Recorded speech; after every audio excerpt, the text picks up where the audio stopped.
experience the horror. Universal Halloween Horror Nights.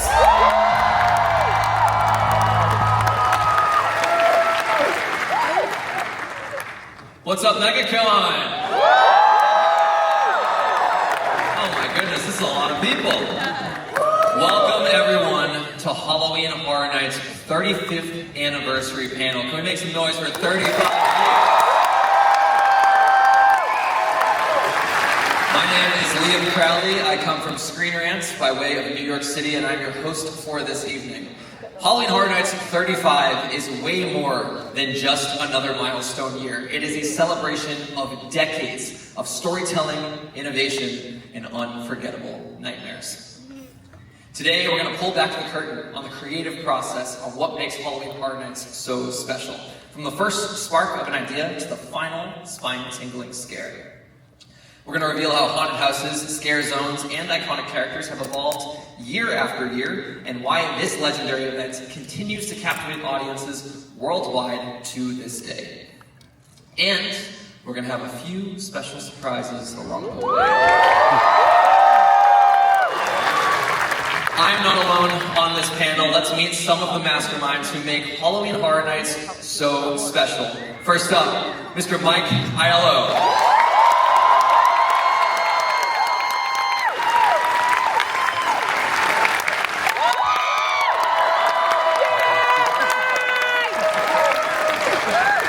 Next, the one and only Miss Laura Sauls.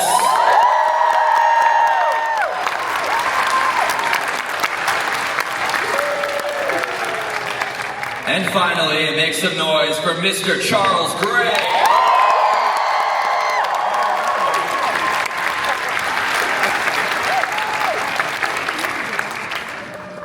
Oh my gosh, we filled the room almost, I can't believe it. This is a packed house, guys. It's amazing. I think Halloween Horror Nights 35 is going to be pretty special. Oh, who knows? Before we get into the deep dive, I want to know from all of you guys, if you could introduce yourself to our lovely crowd here. What is your role with Halloween Horror Nights? Mike, we'll start with you. We'll go down the road. Sure. Hi everybody, my name is Mike Aiello, and I have the distinct honor of leading the charge on not only Halloween Horror Nights and our wonderful creative team, but all new product that goes into our Universal Orlando Resort from an entertainment standpoint. I just celebrated my 30th anniversary with the company. It's been an awesome journey, and I'm so happy to see so many people here today. When we said we were going to be at MegaCon, I'm like, that's awesome. Like, will anyone come? And wow, you guys really showed up. This is amazing.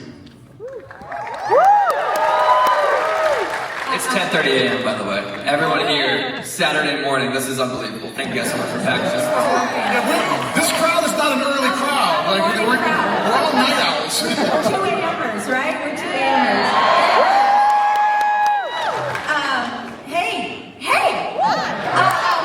I'm Laura Sauls.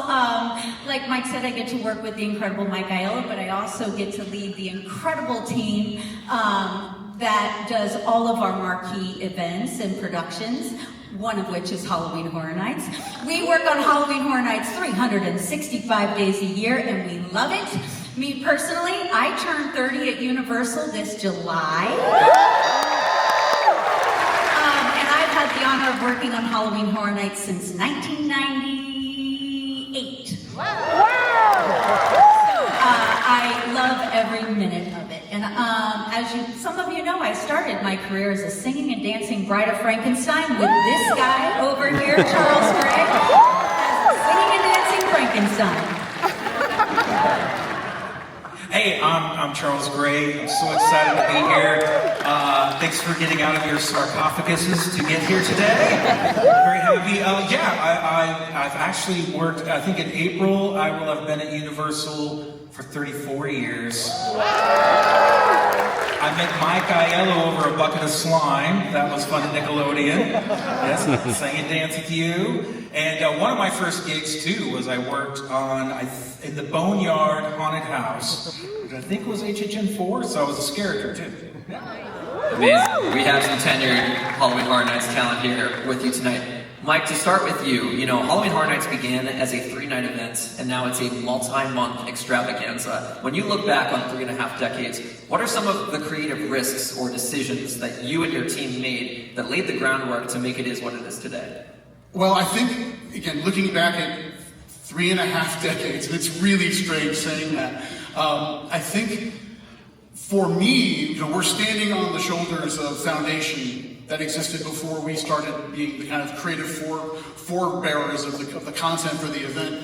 And I think going back in '91 with 3 nights and what it's grown into, I think those first 9 years of the event, what I took away, having been someone that went to the event with my father, and now I get to bring my son to the event now, which is wild. I think one of the things is about the creative risks in taking it seriously. Those first 9 years, that it wasn't just let's throw some pumpkins out there, let's just throw some lights, turn the lights off, add some fog. But there was some really interesting creative foundations on how the event was constructed back in those early days that have maintained itself to this day. But again, evolving over time. I think it's also about the idea of leaning into original content. Even in those early years, the event was built on original content. And yes, IP has come into the realm, but maintaining that thread throughout the 35 years, in that we really care about the types of stories and the characters that we can meet and engage, interact with within the 35 years of this event. Well, telling new stories every year, too. I think our initial creators of Halloween Horror Nights really set us up to make sure we're telling new original stories every year, that we're not just rehashing what we've done, but telling brand new original content stories every year, which is what makes Halloween Horror Nights, especially here in Orlando, so special, is that we get to tell new stories and have new creative ideas every year. Yeah, Halloween Horror Nights, you guys are in good hands with these 3 here on the stage. Mike, specifically when it comes to the 35th anniversary, what makes this milestone especially special for you personally, but also the event as a whole? For me personally, and I think it would be the same for Laura and Charles, we've literally grown up with this event. Again, we've been with Universal so long, and even like I said beforehand, attending the event in its first years with my dad, being part of a legacy like this from being a fan, because I think that's where we all started from with this event, is being fans of this event and really loving the idea of being able to walk into a space that's designed to scare the daylights out of me and walk out wanting to go back in and do it again. All of us are a very special breed of people that just love that. Again, for me, I think what I love about the event is there's a sense of nostalgia for me anytime we're entering in the 35th anniversary or any level of anniversary. But nostalgia is amazing. It's integral to what we do, but you got to be careful with it. You can't just do nostalgia for nostalgia's sake. If we are looking to bring something back into the realm, we want to make sure, again, with an anniversary year, you do want to look at the past. It's reflective. But it's also, in my view, I think it's a recommitment to the things that we've done and how do we continually evolve how this event comes to life each and every year, and to make sure that we're delivering content that we as fans, you as fans, are going to love and see an evolution. And it's not about resting on laurels. I think that's the biggest thing to remember anytime we're doing any level of anniversary year. It's also important to recognize that as people come in every year, this has been going on. So there's guests who have been here since the beginning, or they've been here 15 years, 10 years. There are new people engaging in these stories, and a lot of times they come in and hear about a past house or scares on them. Man, I wish I could have seen that. And then we get to reintroduce some of these stories and kind of touch on some of the characters that they wish they could have seen too. So the new people get to learn these stories too. It's very exciting. And you guys kind of touched on this next question there with that response, but I still want to ask it deliberately. When it comes to approaching, balancing those fresh ideas with nostalgia, especially in the milestone years, how do you approach that creatively? It's a careful balance, because again, we do want to be able to deliver what everybody, especially anniversary, everybody kind of maybe expects us to do, but how do you kind of flip that? How do you turn that on its head and build towards something that feels like a warm blanket, but at the same time is something that you're going to be surprised by? I think, again, that sense of nostalgia is kind of it's a thread, but it definitely isn't something that we want to lean into completely, because we do want to make sure every year feels unique to the other years. And that is part of the kind of the core history of the event, is those first 9 years they set up, we're living by it now. We cannot repeat content. It's just something we don't do, and we have in the past, to our detriment. It's happened. And it's something that we've learned. Our fans are rabid for the new, but also making sure that we're recognizing the things that they love, the things that we love. We're also taking our past, which I believe you said, and making new stories out of things we've done in the past, right? So for those fans, like you mentioned, we're giving you what you want. We're giving you that warm blanket, but we're changing their story for the new fans to give them something new that they can gleam onto. Because we all know, once that bug has bit you with Halloween Horror Nights, you're gonna come back year after year after year. Once you come to Halloween Horror Nights, once we have you for life. Just out of curiosity, how many people have been coming to Halloween Horror Nights for more than 10 years? More than 15? More than 20? 25? 30? Wow. All 35? No. We got one? Over here, that's amazing. You've been to the 35th event already. How was it? Laura, you touched on this, and Mike, I want to toss this one to you. The storytelling specifically within Halloween Horror Nights, it's not just an attraction. Like, you guys are crafting stories with these characters, with the attractions, with the haunted houses. Can you talk to me about the evolution of your creative identity as a storyteller when it comes to Halloween Horror Nights? Yeah, like Mike said, for the last, for 34 years, and 35 now, we have been crafting stories, and I think Mike mentioned this too. For the first 9 years, a lot of our key art was based in just an identity that would strike horror in your heart when you saw it. And then we evolved, and then our storytelling evolved with bringing icons into play, right? Yeah! In 2000, we really Jack the Clown. That's the original painting. painting. The original painting of Jack the Clown. Iconic, right? In 2000, we wanted to change a little bit of our identity. And we really wanted to bring a voice to the event. We wanted to bring a voice that could talk about the event, to instill more fear in a verbal communication. We should let the slideshow play. And then you guys go crazy for each one of these icons. I love this. We should just say, okay, who's a caretaker fan? Who's a director fan? Do we have any Lady Luck fans out there? Okay, who is? Let's just give it up for the usher. Chance fan. And I'm saving our big ones. Who's a Jack the Clown fan? And who's a Dr. O? Dr. O? Yeah, our icons have really changed that storytelling piece to our event, and we've been able to link our icons to our haunted houses and tell those stories, tell those deeper stories, and create those backstories, and really give a voice to the event. And we've been doing that for now, 26 years of telling these iconic stories. And we don't take this lightly, because I think any of these characters and these stories, this is a partnership.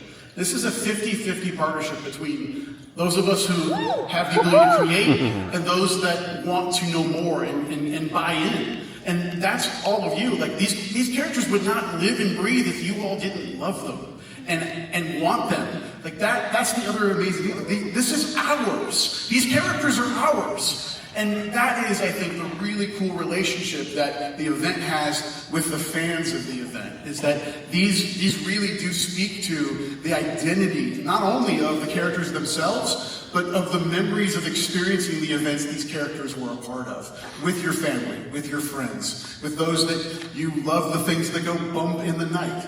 I love that we create, and we've said this as a team, we create iconic characters. You all make them icons. Laura, I feel like you answered all of my next questions. Oh, sorry. I love talk. We got to talk about icons. People want to hear more about icons. If you could take me back to the origin, Laura, what inspired the creation of these icons? Again, we wanted to bring a voice to the event, but we also wanted to bring a synergy to the event that it never really had before. I think, the first time we created Jack, we didn't know what we had in that iconic character. It was a survey. It was, yes. It was literally a survey. Seeing what you guys, we all know people are scared of clowns, and so we knew if we created this creepy clown, everyone would love him, but we didn't know how much you would love him, right? You elevated Jack to the next level. I think one of my most fond memories of an icon is the caretaker. When we went to Islands of Adventure, yes, go caretaker. When we went to Islands of Adventure, we were really able to tell the whole story as we crafted the Scare Zone program and linking the icon to the Scare Zone program, which was something we didn't do in that very first year of having Jack the Clown as our icon. So it was really evolving those stories to really tell those stories in the entirety of the program of Halloween Horror Nights. Not just a haunted house, but in the scare zones. Because we all know, haunted houses are amazing, but all of you are going to walk through those scare zones all day long, and they need to also tell our story. Yeah, storytelling is such a huge part of Halloween Horror Nights. It's a huge part of the icons themselves. So how have the creation of the icons influenced the storytelling? What comes first? Are you creating the stories or the icons? It's gone both ways, right? It's really gone both ways. Sometimes there's a really great idea for a haunted house that we have really early on that has spawned an overall story. I believe one of the best stories we can tell about that is last year. Our El Artista, a Spanish. We had the idea for that house very early on. Ramon Paradoa and Dylan Pollock, they crafted this really cool story. And I know when we were talking it through with Mike, and he was like, okay, there's something here for the overall event, right? Those gothic tones and textures could really take place in this overall arching story. So it happens both ways. Sometimes there's an icon that can tell our story, like when we had Caretaker or the director, that really crafted what that overall was. But then sometimes it's a haunted house that really spawns that overall story. Yes, and I think for 35, it was the reverse, right? Yeah. It's about icons first. And Maybe, but it's the icons It's the icons first because, again, anniversary year, we love to bring back icons, right? Those of you who've been with us long enough to know, we like to bring back an icon in an anniversary year. You teed up my next question there perfectly, Laura. It's an anniversary year, it's a milestone year. Can we expect to see any icons at Halloween Horror Nights 35? I mean, do you want to see some icons? Oh, the fuck? No. Today, this morning. It's still night for some of us. It is 2 a.m. Yeah. This morning, we are going to bring to you Halloween Horror Nights at Universal Orlando's 35th year. We will bring the Ringmasters of Fear. Uh-oh.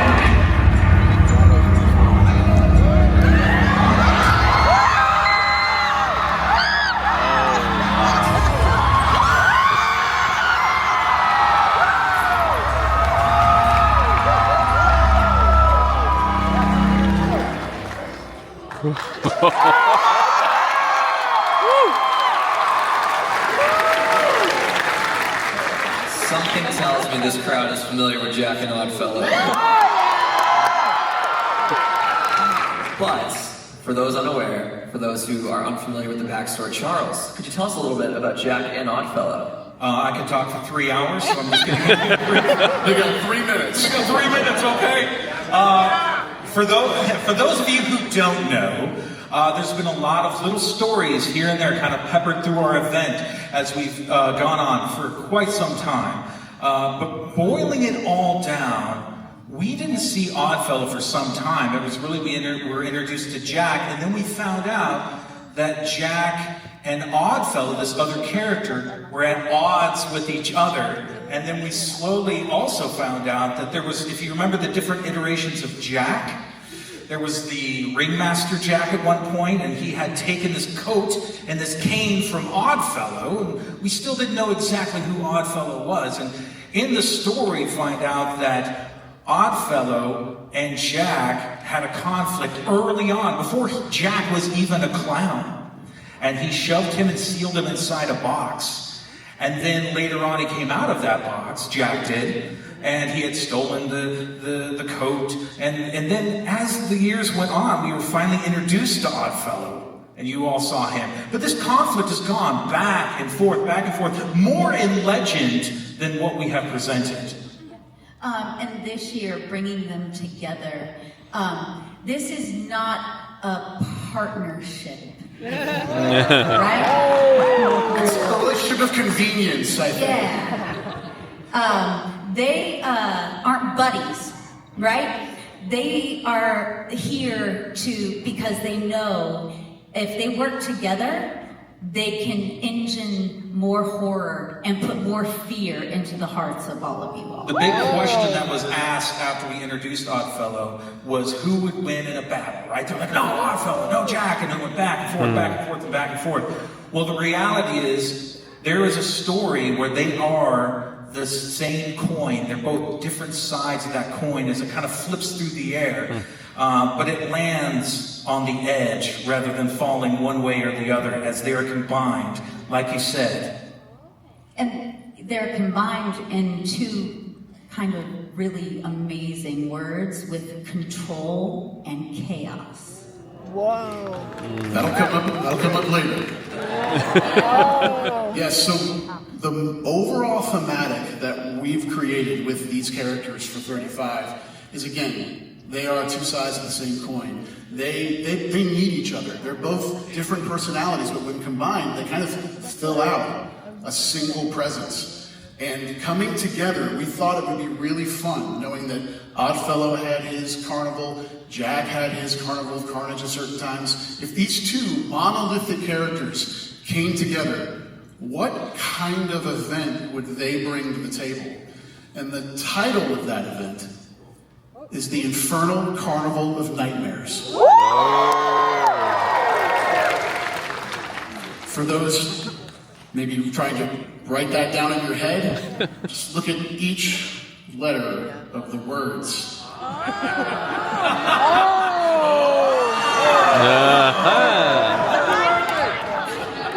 I feel like an audience member myself. I pieced that together in real time. That's great.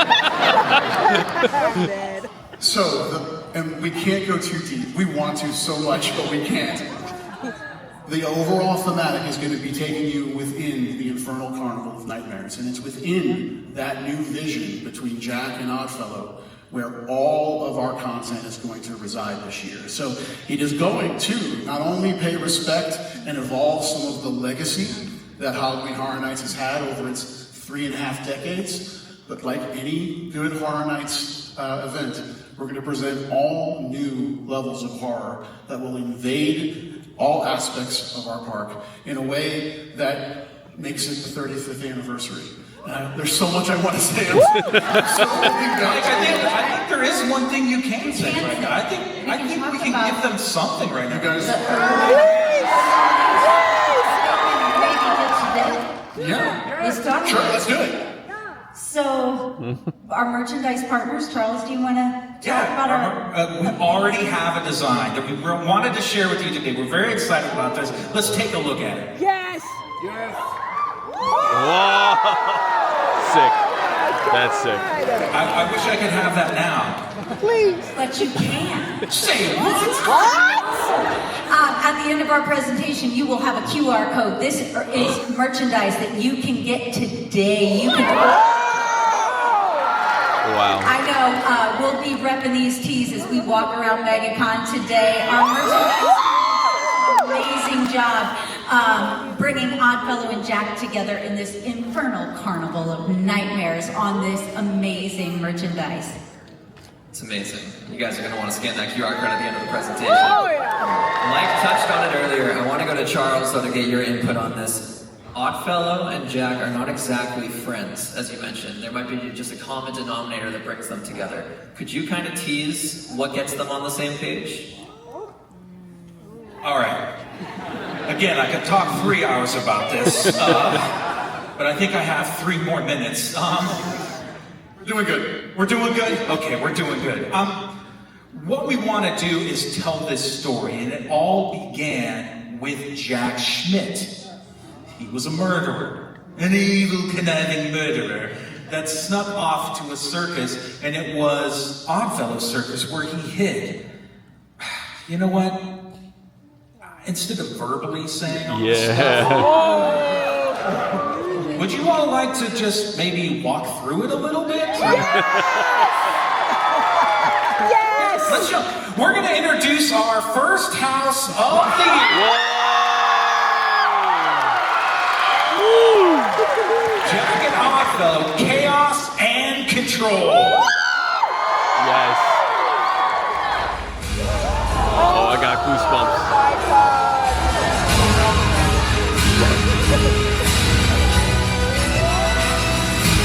Sick.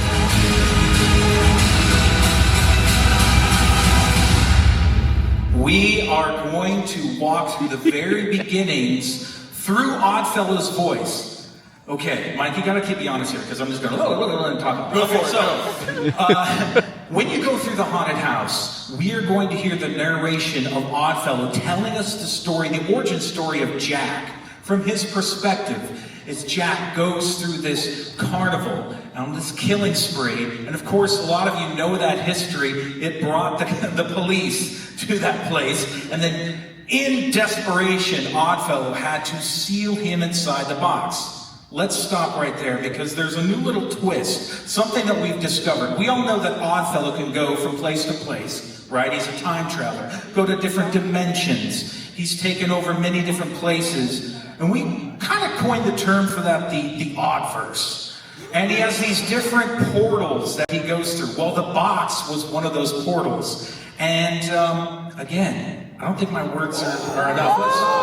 Let's show some artwork that we were working on here that kind of demonstrates the story as we go through. Jack gets sucked into the Oddverse, and Oddfellow goes into this dimensional world that he owns and tortures Jack.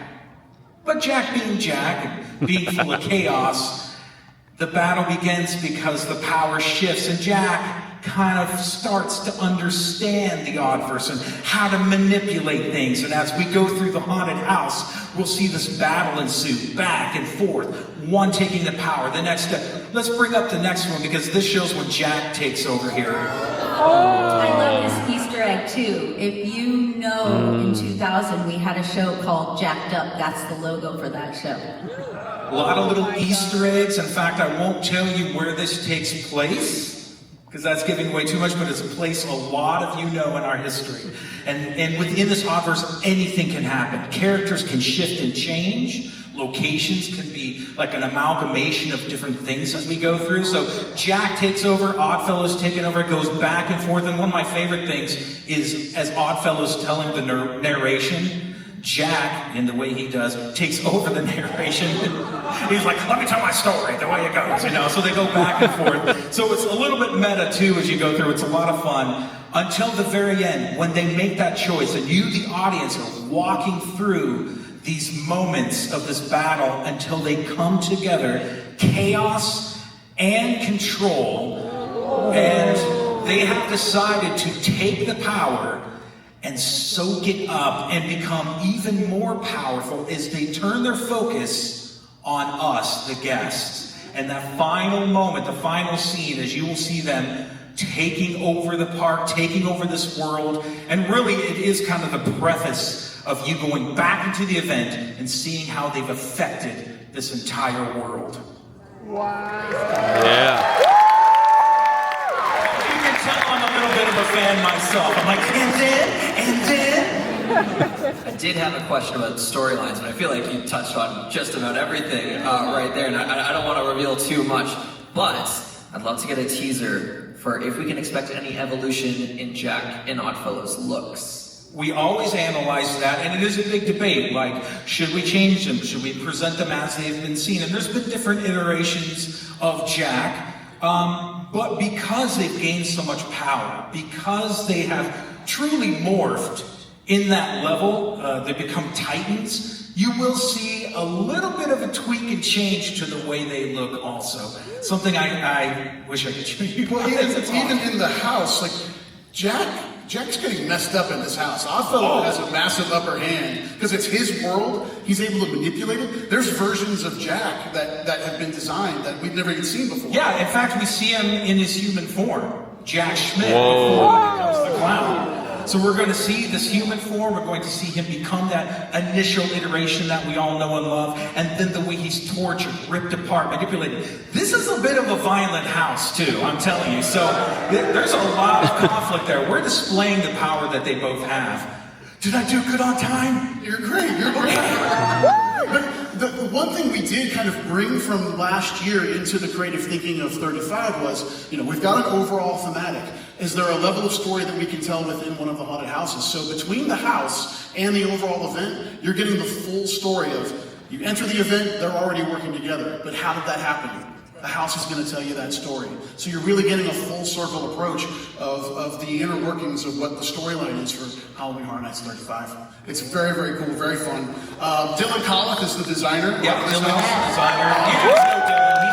He's just amazing. And he's gone absolutely insane inside this house. It's wild, absolutely wild. I'm going to give one more little, that skull that you saw in that drawing, it's going to be in the house, and it's huge. You walk through it. You are walking through the Cane of Souls skull as it's cracked. And you will go through the box. I gotta stop talking. Okay, you'll go through the box, you go through the portal, you'll be in the Oddverse. Okay, I'm done. I'm gonna get in trouble. We got a couple months until August. We got a couple more months to wait for Halloween Horror Nights 35, but it sounds like it's going to be unlike any year of HHN in its history. Mike, you look like you have something to add. Well, I do want to say how thankful we are that everybody came to this today. We were really nervous about being 2:30 in the morning, and again, we're not night people. And you guys really showed up, and your enthusiasm and excitement about the icons and the content, we literally thrive off of it. We said this in the past, and it remains to this day. You all, and anyone that's not in this room that loves this event, are the very first thing that we think about when we're coming out of a year thinking about the next year. It's using the event that's happening to learn from it, to understand what people love, to understand where we can be better, and apply that knowledge into the next year as we're creating. And I can't stress it enough how integral you all are in our world as we're creating. It really is the best relationship. Everything that goes with that. We absolutely love it, and we see everything. I'm telling you, we see everything everyone writes. So we really, really take it to heart. But again, back on HHN 35, it really is a culmination moment. We're bringing together two of the biggest icons that we've been able to have a creative process on, bringing them together for the very first time to present this Infernal Carnival of Nightmares. And we're so excited to bring them together because as we've learned about this process, a fear divided is a fear deluded.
for our panelists. Make some noise one last time for Halloween Horror Nights 35. Park night, city lights, riding through the dark, dropping real reviews, leaving my mark. From the snacks to the tracks, I'm the voice of the crowd. Theme park vigilante, standing tall and proud.